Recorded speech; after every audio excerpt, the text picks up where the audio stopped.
একটাই কথা, পার্টি করা যাবে না।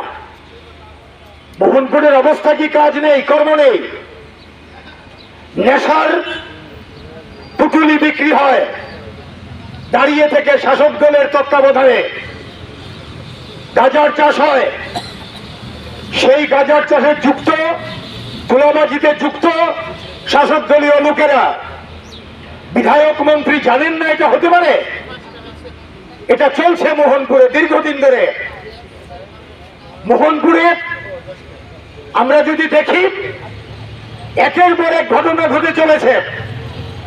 আমরা পুলিশের কাছে আগেও এসেছি এই আক্রমণের ঘটনাগুলির প্রতিকার চেয়ে, আমরা বিচার চেয়েছি পুলিশের কাছে। আজকে যেমন এসডিপিও সাহেবের কাছে এসছি, একইভাবে আমরা এসছি আগেও।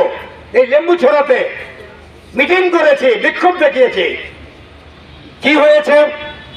শূন্য, কোনো পদক্ষেপই নিতে পারেন না। সরকারের মন্ত্রী, সরকারের বিধায়ক কর্তা ব্যক্তিরা যদি পুলিশকে কাজ করতে না দেয়, তাহলে যা হওয়ার তাই হচ্ছে।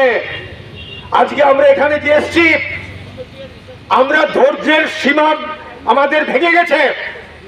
এসডিপি অফিসের গেট আমরা অবরুদ্ধ করে বিক্ষোভ দেখাচ্ছি।